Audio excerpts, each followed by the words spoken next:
ವಿಷ್ಣುವರ್ಧನ್ ಸ್ಮಾರಕ ನಿರ್ಮಾಣಕ್ಕೆ ಸುದೀಪ್ ಸಾಥ್ ನೀಡಿದ್ದಾರೆ. ಸ್ಮಾರಕ ನಿರ್ಮಾಣಕ್ಕೆ ಜಾಗವನ್ನ ಖರೀದಿಸಿದ್ದಾರೆ ಕಿಚ್ಚ ಸುದೀಪ್. ಕೆಂಗೇರಿಯಲ್ಲಿಯೇ ದಾದಾ ದರ್ಶನ ಕೇಂದ್ರವನ್ನ ನಿರ್ಮಾಣ ಮಾಡಿದ್ದಾರೆ. ವಿಷ್ಣುವರ್ಧನ್ ಸ್ಮಾರಕ ನಿರ್ಮಾಣಕ್ಕೆ ಸುದೀಪ್ ಸಾಥ್ ಅನ್ನ ನೀಡಿರುವಂತದ್ದು. ಸ್ಮಾರಕ ನಿರ್ಮಾಣಕ್ಕೆ ಕಿಚ್ಚ ಸುದೀಪ್ ಜಾಗವನ್ನ ಖರೀದಿಸಿದ್ದಾರೆ. ಕೆಂಗೇರಿಯಲ್ಲಿಯೇ ದಾದಾ ದರ್ಶನ ಕೇಂದ್ರವನ್ನ ನಿರ್ಮಾಣ ಮಾಡಲಿದ್ದಾರೆ. ಅಭಿಮಾನ್ ಸ್ಟುಡಿಯೋದಲ್ಲಿನ ಸ್ಮಾರಕ ನೆಲಸಮ ಆಗಿರುವ ಹಿನ್ನೆಲೆಯಲ್ಲಿ ಬೆಂಗಳೂರಲ್ಲಿ ಸ್ಮಾರಕ ನಿರ್ಮಾಣಕ್ಕೆ ಈಗ ಪ್ಲಾನ್ ಮಾಡಿದ್ದಾರೆ ಸುದೀಪ್ ಅವರು. ವಿಷ್ಣುವರ್ಧನ್ ಸ್ಮಾರಕ ನಿರ್ಮಾಣಕ್ಕೆ ಸುದೀಪ್ ಸಾಥನ್ನ ನೀಡಿರುವಂತದ್ದು.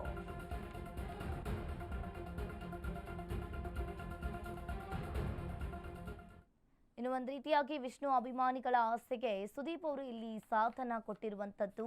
ವಿಷ್ಣುವರ್ಧನ್ ಸ್ಮಾರಕ ನಿರ್ಮಾಣಕ್ಕೆ ಸುದೀಪ್ ಸಾಥನ್ನ ಕೊಟ್ಟಿದ್ದಾರೆ. ಬೆಂಗಳೂರಲ್ಲೇ ಸ್ಮಾರಕ ನಿರ್ಮಾಣಕ್ಕೆ ಪ್ಲಾನ್ ಮಾಡೋದಕ್ಕೆ ಒತ್ತಾಯವನ್ನ ಮಾಡ್ತಾ ಇದ್ದಾರೆ. ಇನ್ನು ಕೆಂಗೇರಿಯಲ್ಲಿಯ ದಾದಾ ದರ್ಶನ ಕೇಂದ್ರವನ್ನ ನಿರ್ಮಾಣ ಮಾಡಲಿದ್ದಾರೆ ಸುದೀಪ್ ಅವರು.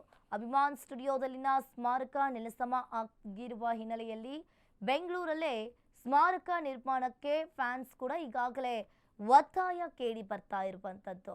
ವಿಷ್ಣು ಅಭಿಮಾನಿಗಳ ಆಸೆಗೆ ಕಿಚ್ಚ ಸುದೀಪ್ ಈಗ ಸಾಥ್ ಕೊಟ್ಟಿದ್ದಾರೆ.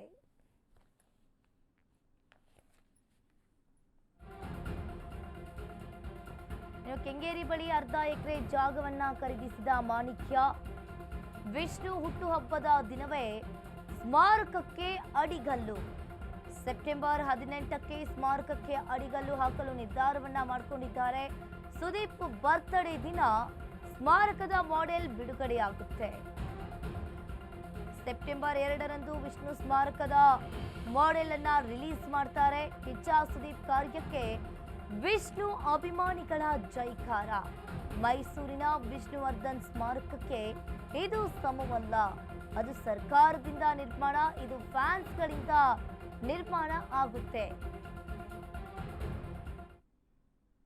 ಮೈಸೂರಿನ ವಿಷ್ಣುವರ್ಧನ್ ಸ್ಮಾರಕಕ್ಕೆ ಇದು ಸಮವಲ್ಲ, ಆದರೆ ಇಲ್ಲಿ ಇದು ಸರ್ಕಾರದಿಂದ ನಿರ್ಮಾಣವಾಗಿದ್ರೆ ಇದು ಫ್ಯಾನ್ಸ್ಗಳಿಂದ ನಿರ್ಮಾಣ ಆಗಲಿದೆ. ಕೆಂಗೇರಿ ಬಳಿ ಅರ್ಧ ಎಕರೆ ಜಾಗವನ್ನ ಕಿಚ್ಚ ಸುದೀಪ್ ಈಗಾಗಲೇ ಖರೀದಿಸಿರುವಂತದ್ದು. ವಿಷ್ಣು ಹುಟ್ಟುಹಬ್ಬದ ದಿನವೇ ಸ್ಮಾರಕಕ್ಕೆ ಅಡಿಗಲ್ಲು ಹಾಕ್ತಾರೆ. ಸೆಪ್ಟೆಂಬರ್ 18ಕ್ಕೆ ಸ್ಮಾರಕಕ್ಕೆ ಅಡಿಗಲ್ಲು ಹಾಕಲು ಈಗಾಗಲೇ ನಿರ್ಧಾರವನ್ನ ಮಾಡಿಕೊಂಡಿರುವಂತದ್ದು.